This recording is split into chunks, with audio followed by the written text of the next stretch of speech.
बिस्मिल्लाहिर्रहमानिर्रहीम। अस्सलाम वालेकुम नाज़रीन, आप यूट्यूब चैनल देख रहे हैं। मैं इमरान खान हूँ। इस वक्त जब मैं वीलॉग रिकॉर्ड कर रहा हूँ तो मैं टाइम पहले आपको इसलिए बताने जा रहा हूँ ताकि ये रिकॉर्ड का हिस्सा रहे। इस वक्त तमाम टीवी चैनल्स उनकी मॉनिटरिंग भी हो रही है। हम अपने तौर पर रिज़ल्ट इकट्ठे कर रहे हैं और जो नताइज मुख्तलिफ जगहों से आ रहे हैं उन सबको इकट्ठा करने के बाद मैं आपके सामने एक सूरत रखने वाला हूँ और ये वीलॉग मैं चाहता हूँ रिकॉर्ड का हिस्सा रहे ताकि हम इसको याद दिला सकें। 12 बजने में 15 मिनट बाकी हैं। ये रात के 12 बजने में 15 मिनट बाकी हैं। मैं वो टाइम की बात कर रहा हूँ और पोलिंग का टाइम ख़त्म हुए लगभग 7 घंटे होने वाले हैं। 5 बजे से गिनती शुरू हो गई थी। इस वक्त तक अमूमन जो रिज़ल्ट आ जाते हैं वो 80%, 85%, 75% इसके बीच में नताइज आ चुके होते हैं, लेकिन अभी तक नताइज जो हैं वो सुस्त रवि का शिकार हैं और उसकी वजह यह है कि पाकिस्तान तहरीक इंसाफ ने एकदम पूरे पाकिस्तान में हैरान कुन नताइज दिखाए हैं। पहले आप इस चीज़ पे गौर कीजिए कि एक आदमी जिसकी पार्टी को तोड़ा गया, जिसके लोगों को गायब किया गया, जिसके लोगों पे बदतरीन तशद्दुद किया गया, उसके ऊपर 180 के करीब FIRs की गई, उसको गोलियां लगीं, वो शदीद ज़ख्मी हुआ, उसके ऊपर मुकदमात पे मुकदमात बनाए गए, उसको गिरफ्तार कर लिया गया, उसको जेल के अंदर रखा गया, लोगों से उसकी पार्टी को छुड़वा दिया गया, उसकी पार्टी के हवाले से मायूसी फैलाई गई, उसकी पार्टी का इंतखाबी निशान ले लिया गया और 18,000 के करीब कारकुनों को गिरफ्तार किया गया। पार्टी की तमाम जो अहम क़यादत है उन सबको या तो जेलों में डाल दिया गया या उन्हें भागने पर छुपने पर मजबूर कर दिया गया। कोई शख्स भी जलसा और जुलूस नहीं कर सकता था। इस शख्स को लेवल प्लेइंग फील्ड नहीं दी गई। कहीं पे कोई बैनर पोस्टर लगाने की इजाज़त नहीं थी। किसी एक भी रैली या एक भी जलसे की इजाज़त नहीं थी। इतने सख्त माहौल के अंदर इस शख्स को रोज़ाना की बुनियाद पर सज़ाएँ सुनाई गई और अब तक ये 31 साल तक की सज़ाएँ सुन चुका है। यानी 31 साल तक की सज़ाएँ इसको हो गई हैं मजबूरी तौर पे। एक ऐसा शख्स जिसके हाथ पांव बांध दिए गए और सब कुछ छीन लेने के बाद उसको मैदान में उतारा गया। उसके बाद अपने कैंडिडेट प्रॉपर नहीं थे। उसके बाद मैकेनिज्म ये भी नहीं था कि वो अपनी पार्टी से बात कर सकता। उसके बाद ये सहूलत नहीं थी कागज़ पेन के साथ कि वो लिखी हुई चीज़ें ले आते और वो टिक करके बता देता कि इसको लड़ाओ इसको ना लड़ाओ।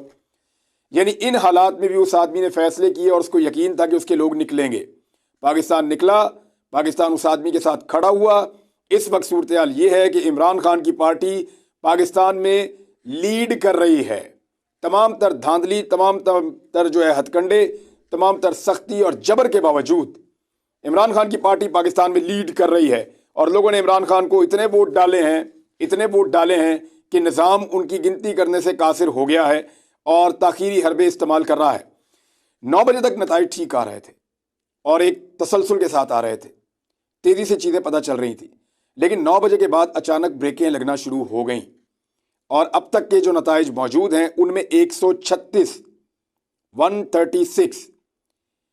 हलकों के अंदर, कौमी असम्बली की मैं सिर्फ बात कर रहा हूँ, 136 कौमी असम्बली के हलकों में पाकिस्तान तहरीक इंसाफ जीत रही है। 136 पोलिंग स्टेशन जो कौमी असम्बली के हल्के हैं वहाँ पे तहरीक इंसाफ आगे चल रही है। सिर्फ 45 के ऊपर नून लीग आगे चल रही है। 30 सीटें जो है वो पाकिस्तान पीपल्स पार्टी जो है उसमें आगे चल रही है। अब तक ये टोटल 222 नशिस्तें हैं जिनका अभी तक पता चला है। बाकी का अभी रिजल्ट आना शुरू नहीं हुआ, अभी तक उनके बारे में इतला नहीं है। और अगर बाकी को भी आप इंक्लूड करें, कुछ दीगर जमातें भी उनके भी आप लगा लें, तो 30 के करीब अभी ऐसे हल्के हैं जिनके नताइज पूरी तरह मौसूल नहीं हुए या अभी तक पता नहीं चला। और अगर वो भी आप शामिल करें पाकिस्तान तहरीक इंसाफ के साथ, तो ये 150 से ज़ायद सीटें जीतने की पोजीशन में इस वक्त है पॉलिटिकल पार्टी। लेकिन जैसे ही इस पोजीशन में आते हैं, जो इंतखाबात के नताइज आने का सिलसिला है उसको बिल्कुल डाउन कर दिया जाता है। और अब बहुत सारी जगहों पे पुलिस, इलेक्शन कमीशन का अमला, ROs के दफातर, ये तमाम के तमाम इस काम पे लगे हुए हैं कि किसी भी तरह करके नताइज को तब्दील किया जाए। यहाँ मैं आपको मिसाल दूंगा क्योंकि मैंने आज नज़र रखी हुई है सुबह से। मरियम नवाज साहिबा जिस हल्के से इलेक्शन लड़ रही हैं, PP 159, महर शराफत अली उसका मुकाबला कर रहे हैं। तो क्योंकि इन्होंने वज़ीर आला पंजाब बनने का एक ख्वाब देखा हुआ है और अगर खुदा न खास्ता वज़ीर आला पंजाब मरियम नवाज बन गई तो फिर क्या होगा, पंजाब के साथ किस तरह का ये बदला लेंगी पंजाब के लोगों से, उसका आपको अंदाज़ा भी नहीं है। जो खातून कुछ ना होते हुए एक शहीद होने वाले सहाफ़ी की लाश का मजाक उड़ा सकती हैं, जिसको हम कभी नहीं भूलेंगे, वो किस लेवल तक जा सकती है अपने बदले के लिए आप सोच भी नहीं सकते। लिहाजा मैंने इस हल्के के ऊपर नज़र रखी हुई थी। यहाँ से लगातार महर शराफत अली जीत रहे थे, लेकिन अचानक उनके रिजल्ट रोक दिए गए।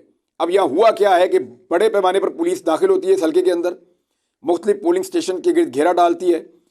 पोलिंग एजेंट्स जो पाकिस्तान तहरीक इंसाफ के हैं उनको बाहर निकाल दिया जाता है धकेल के, लोगों को वहाँ पे मारा जाता है, लोगों के ऊपर टॉर्चर किया जाता है और फिर मीडिया को कवरेज से मना कर दिया जाता है। अंदर किसी किस्म की कवरेज मना कर दी जाती है। जो मुबस्सिर हैं या जो जिन लोगों की ड्यूटीज़ लगती हैं, हर उम्मीदवार के पास होता है कि वो 3 लोग ऐसे मुकर्रर कर दे जो किसी भी पोलिंग स्टेशन में दाखिल हो सकें, उनके दाखिले भी बंद कर दिए गए हैं। तो ऐसी सूरत हाल में कोशिश की जा रही है कि मरीम नवाज़ को जिताया जाए। लेकिन अब तक जो हमारे पास रिजल्ट्स हैं, जो शराफत के रिज़ल्ट हैं और मरीम नवाज़ के रिज़ल्ट हैं, वो मैं आपको पढ़ के बता देता हूँ ताकि अब तक की सूरत हाल आपके सामने वाज़े हो जाए। और इन नताइज में जो अब तक मौसूल हुए हैं, और ये मैं जो आपको बता रहा हूँ ये फॉर्म 45 के मुताबिक मैं आपको बता रहा हूँ, वो ये बताते हैं कि 45 पोलिंग स्टेशन का नतीजा आया है, जिनमें से ये 102 टोटल हैं। महर शराफत अली लीड कर रहे हैं अब तक 9,346 वोटों के साथ, मरीम नवाज़ 8,646 वोटों के साथ। लगभग 700 वोटों की लीड इस वक्त महर शराफत के पास है। और महर शराफत के बकौल अभी बहुत सारे ऐसे पोलिंग स्टेशन के रिजल्ट आना बाकी हैं जहां से वो जीतेंगे। मिसाल के तौर पे ये 4-5 रिजल्ट मेरे पास और आ गए हैं, और ये सारे के सारे जो रिजल्ट मेरे पास आए हैं ये फॉर्म 45 के हैं। 96 मरीम नवाज़ और 152 महर शराफत अली। एक और नतीजा है मेरे पास जिसमें 356 मरीम नवाज़ और 369 महर शराफत अली। एक और नतीजा है मेरे पास मरीम नवाज़ 159 और महर शराफत अली 212। एक और नतीजा है मेरे पास, यहाँ पे मरीम नवाज़ आगे निकल गई हैं, इन्होंने 400 वोट लिए हैं, महर शराफत अली ने 380 वोट लिए हैं। एक और नतीजा है मेरे पास, इसमें मरीम नवाज़ ने 179 और महर शराफत अली ने 199 वोट लिए हैं। एक और नतीजा है यहाँ पे, इस नतीजे में मरीम नवाज़ ने 342 वोट लिए हैं और महर शराफत अली ने यहाँ पे 107 वोट लिए हैं, और यहाँ से उन्होंने कुछ थोड़ी सी मरीम नवाज़ ने लीड ली है। और एक और पोलिंग स्टेशन है, यहाँ पे भी महर शराफत अली तकरीबन 40 वोटों से आगे हैं, और ये एक और पोलिंग स्टेशन का रिजल्ट भी मेरे पास मौजूद है जहाँ पे मरीम नवाज़ तकरीबन 70-80 वोटों से आगे हैं। तो इस तरीके से अभी तक जो है वो तकरीबन 700-800 की लीड से महर शराफत आगे चल रहे हैं, लेकिन वहाँ पे रिजल्ट बंद कर दिए गए हैं। और अब महर शराफत के बकौल और वहाँ पे जो लोग मौजूद हैं उनके बकौल जो मीडिया के नुमाइंदगान मौजूद हैं, उनसे मेरी बात हुई। वो इंटरनेट एरिया में जाते हैं तो फिर बात हो सकती है उनसे, जो वाईफाई एरिया है। तो वो बताते हैं कि पुलिस ने दरवाजे बंद कर दिए हैं और अंदर से पोलिंग एजेंट बाहर निकाल दिए हैं। किसी को नहीं पता कि वोट्स के साथ क्या हो रहा है। शराफत को सारा दिन, या पाकिस्तान तहरीक इंसाफ के उम्मीदवार को सारा दिन बहुत वोट पड़े हैं और सबको नज़र आ रहा था कि ये 30-70 का मुकाबला होगा, लेकिन उस मुकाबले को बहुत क्लोज कर दिया गया है। लेट्स सी कि इसका नतीजा क्या निकाला जाता है। लेकिन बड़े बड़े बुर्ज उलट गए हैं, बड़े बड़े बुर्ज उलट गए हैं। ख्वाजा आसिफ फारिग, नवाज शरीफ मानसेरा में पक्के फारिग, और लाहौर के अंदर बहुत टफ टाइम दे रही हैं इस वक्त। मेरी इत्तला के मुताबिक यास्मीन राशिद कुछ आगे हैं, शहबाज शरीफ एक सीट पे आगे चल रहे हैं, दूसरी पे पीछे चल रहे हैं, यानी एक सीट पे उनको शिकस्त हो रही है। हमजा शहबाज मुश्किल में हैं क्योंकि आलिया हमजा को बहुत बड़े पैमाने पर वोट डाला है अंदरून शहर के हल्के में लोगों ने। खुर्रम दस्तगीर जो है वो पीछे चल रहे हैं 1000 की लीड से। खुर्रम दस्तगीर के जो मुखालिफ हैं मोहम्मद मुबीन आरिफ, वो 1500 की लीड से आगे चल रहे हैं। जावेद लतीफ़ इलेक्शन तकरीबन हार चुके हैं। राना तनवीर सख्त मुश्किल में है। नासिर बोसाल, ये बड़ा तगड़ा कैंडिडेट है PMLN का, ये भी इलेक्शन हार चुके हैं। चौधरी सालिक हुसैन, चौधरी शुजात के बेटे, ये मेरे ख्याल में पंजाब का सबसे बदतरीन इलेक्शन ये हारने जा रहे हैं। दूसरी तरफ सलमान अकरम राजा ये इलेक्शन जीत चुके हैं। मेजर ताहिर सादिक वो अपनी सीटें निकाल चुके हैं अपनी बेटी के साथ, और अयाज अबीर अपनी सीट जो है वो निकाल चुके हैं। और इनके अलावा जरताज गुल वजीर, उन्होंने बहुत बड़ी कामयाबी हासिल की है, वो 20,000 से ऊपर की लीड पे आगे बढ़ रही हैं।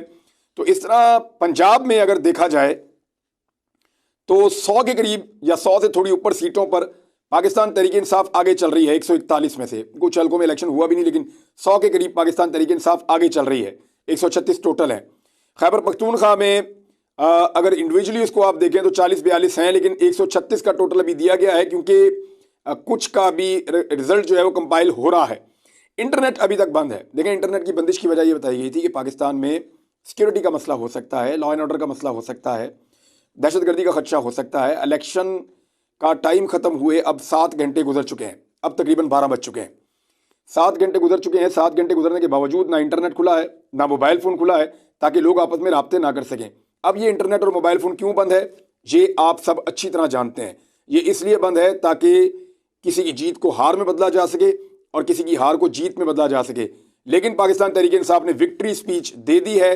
पाकिस्तान तहरीक इंसाफ के चीफ ऑर्गेनाइजर जो उमर अयूब साहब हैं, वो खुद भी एक बड़ी लीड से इलेक्शन जीते हैं। उन्होंने विक्ट्री स्पीच दी है और उन्होंने ये कहा कि उनकी पार्टी जीत चुकी है और पूरी पार्टी को उन्होंने एक ही बात की कि आप अपने फॉर्म 45 हर हाल में हासिल करें और आरओज के दफ्तर के बाहर बैठें पुरअमन तरीके से और वहाँ से अपने नतीजे लेकर अपने घर जाएं। और आइंदा चंद घंटे यानी अगले 7-8 घंटे बहुत इंपॉर्टेंट हैं। इनमें आप अगर आराम से ना बैठे तो फिर आप अगले 5 साल आराम से बैठ सकते हैं। मीडिया को कवरेज से रोका जा रहा है, पोलिंग एजेंट्स को निकाला जा रहा है, आरओ ऑफिस के अंदर जो है वो अब कवरेजेस बंद की जा रही हैं और इसके अलावा जो मीडिया के लिए फैसिलिटी एक कायम की गई थी कि जहां से नताइज मीडिया को मिलने थे, वो फैसिलिटीज़ भी ख़त्म की जा रही हैं, बल्कि ख़त्म कर दी गई हैं। तो ये सब कुछ क्यों किया गया है? वो इसलिए कि अब झुड़लू फेरने का टाइम आ गया है और बड़े मशकूक अंदाज में, क्योंकि कुछ लोगों ने रिपोर्ट किया है और गाड़ी नज़र आई है, लेकिन जो लोग रिपोर्ट कर रहे थे वहाँ खड़े हुए वो ये कह रहे हैं कि इस गाड़ी में राजा सिकंदर सुल्तान जो चीफ इलेक्शन कमिश्नर हैं वो बगैर प्रोटोकॉल के अकेले निकले हैं किसी को मिलने के लिए। अब ये सवालात लोग उठा रहे हैं कि अगर वो निकले हैं तो वो क्यों निकले हैं, और अगर वो किसी को मिलने जा रहे हैं तो ऐसे क्यों मिलने जा रहे हैं। इस वक्त तो उनकी ड्यूटी उनके दफ्तर में होनी चाहिए और उनको हर हाल में तमाम तर तवज्जो इंतखाबात के ऊपर मरकूज करनी चाहिए और उनके नताइज के ऊपर मरकूज करनी चाहिए। जो इलेक्शन के रिजल्ट्स हैं उनको बहुत स्लो किया गया है। लगता है कि आइंदा चंद घंटों के अंदर अचानक से अनाउंसमेंट्स की जाएंगी और रिजल्ट को बदला जाएगा। कुछ भी किया जाए, पाकिस्तान तहरीक इंसाफ ने यह साबित कर दिया है कि तमाम तर मुश्किलात के बावजूद उन्होंने बहुत अच्छा खेला। अवाम ने बड़े पैमाने पर निकल के वोट दिए, अवाम ने खौफ के बुत तोड़ दिए, अवाम ने यह बताया कि वो इमरान खान को क्या समझते हैं, उन्होंने ये बताया कि उनकी सोच क्या है। वो मायूस नहीं है, वो जमहूरियत पर यकीन रखते हैं, वो वोटिंग पर यकीन रखते हैं और वो अपने वोट की ताकत से पाकिस्तान में तब्दीली लाना चाहते हैं। तो ये तो हो गया जी आज के इंतखाबात का और उसके बाद नताइज आने का सिलसिला। मैंने जो अब तक की तफसीलात हैं वो आपके सामने रख दी हैं। एक बड़ी खबर यह है कि खैबर पख्तूनख्वा में पाकिस्तान तहरीक इंसाफ की हुकूमत बन चुकी है। मैं आपको फिर बता रहा हूँ कि खैबर पख्तूनख्वा में इतने लोग जीत चुके हैं पाकिस्तान तहरीक इंसाफ के सूबाई नशिस्तों पर कि अब उन्हें मखसूस नशिस्तों की ज़रूरत नहीं पड़ेगी। मैं ये आगे होने के लिहाज से बात कर रहा हूँ, गैरत में गैरत सरकारी नतीजा है ये। लेकिन इसमें जो पाकिस्तान तहरीक इंसाफ का ट्रेंड आ रहा है उनके आज़ाद उम्मीदवारों का, वो इतनी ज़्यादा बड़ी तादाद में आगे चल रहे हैं कि कोई उनका मुकाबला नहीं कर पा रहा। सिर्फ कौमी असम्बली की 3-4 नशिस्तों पर ही कोई और आगे है, बाकी सब के ऊपर पाकिस्तान तहरीक इंसाफ आगे है और 45 टोटल वहाँ पे नशिस्तें हैं कौमी असम्बली की। अब सूबाई नशिस्तों की मैं बात करूँ तो वहाँ पे पाकिस्तान तहरीक इंसाफ ने इतनी कामयाबी हासिल कर ली है कि अगर उन्हें मखसूस नशिस्तें ना भी मिलें, इसके बावजूद पाकिस्तान तहरीक इंसाफ अपने आज़ाद उम्मीदवारों के ज़रिए से खैबर पख्तूनख्वा में अपना वज़ीर आला और अपनी काबीना बना सकती है। जबकि पंजाब के अंदर भी सूरत हाल इससे मुख्तलिफ नहीं है। PMLN से फ़िलहाल आगे चल रही है पाकिस्तान तहरीक इंसाफ। सेंट्रल पंजाब के अंदर सारा दाव लगाया जा रहा है। गुजरांवाला में, नारोवाल में, सियालकोट में ख्वाजा आसिफ तो ऑलमोस्ट इलेक्शन हारने की तरफ जा रहे हैं, लेकिन सेंट्रल पंजाब में, कसूर में, उकाड़ा में, लाहौर में, इन एरियाज़ में दाव लगाने की कोशिश की जा रही है ताकि किसी तरह से भी मैनेज किया जा सके, PMLN को कुछ ऐसी सीटें दिलाई जा सकें कि वो बाद में जो इत्तेहाद बने हुकूमत का उसका हिस्सा बन जाएं। देखिए, अगर पाकिस्तान तहरीक इंसाफ हुकूमत का हिस्सा बनने से इनकार करती है और PMLN पीपल्स पार्टी से हाथ नहीं मिलाती तो फिर किसी की भी हुकूमत नहीं बनेगी। ये सिनेरियो आप याद रखिएगा कि पाकिस्तान तहरीक इंसाफ इतने बड़े पैमाने पर सीटें हासिल कर चुकी है कि अगर पाकिस्तान तहरीक इंसाफ के उम्मीदवार इमरान खान के कंट्रोल में रहते हैं, जिसका कभी इम्कान है कि वो रहेंगे, बहुत कम डेंट पड़ेगा अगर पड़ेगा तो PMLN और पीपल्स पार्टी को मिलकर ही हुकूमत बनानी पड़ेगी। ये मुमकिन ही नहीं होगा कि PMLN और पीपल्स पार्टी हाथ मिलाए बगैर हुकूमत कोई एक बना ले। इनको मिलकर बनानी पड़ेगी और अगर ये आपस में ना मिले तो फिर हुकूमत किसी की भी नहीं बनेगी। और जब किसी की भी हुकूमत नहीं बनेगी तो फिर क्या होगा? फिर आपको दोबारा इलेक्शन में जाना पड़ेगा, एक नए मैंडेट के लिए जाना पड़ेगा। ये भी हो सकता है। तो अब जो सूरत हाल है वो मैंने आपके सामने रख दी है, किस किस्म की हरकतें हो रही हैं। और ये एक दावा था जिसकी कली खुल गई है। कहा जाता था कि पाकिस्तान तहरीक इंसाफ सिर्फ सोशल मीडिया की पार्टी है, सिर्फ सोशल मीडिया की पार्टी है, बस इतना ही मुकाबला करना था। यानी अभी तो रिजल्ट आना शुरू हुए हैं और रिजल्ट रोक दिए गए हैं। यानी 9 बजे के बाद कौन रिजल्ट रोकता है? विक्ट्री स्पीच पाकिस्तान तहरीक इंसाफ ने 11:15 बजे के करीब दी है। इसी टाइम पे नवाज शरीफ ने दी थी, तो बहुत सारे लोग उसको डिफेंड कर रहे थे कि ठीक है जी, इतने बजे तक रिजल्ट आ जाते हैं। तो आज इतने बजे तक रिजल्ट क्यों नहीं आ रहे? इंटरनेट क्यों बंद है? पूरी दुनिया में पाकिस्तान की जगहसाई हो रही है। ये बहुत अनफॉर्चुनेट है। इन मामलात को देखा जाना चाहिए। पाकिस्तान के इदारों को ये बात समझनी चाहिए, निगरान हुकूमत को ये बात समझनी चाहिए कि इस मुल्क का मज़ीद मजाक ना उड़ाएं। अगर ज़बरदस्ती कोई हुकूमत मुसल्लत कर भी दी गई तो हम पाकिस्तानी उसे कैसे तस्लीम करेंगे? अगर उसे तस्लीम नहीं करेंगे तो वो हुकूमत कैसे चलेगी? ये वो बड़े सवालात हैं जिनके जवाब आपको आज रात ढूंढने होंगे। अब तक के लिए इतनी। अपना ख्याल रखिएगा, अपने इस चैनल का भी। अल्लाह हाफ़िज़।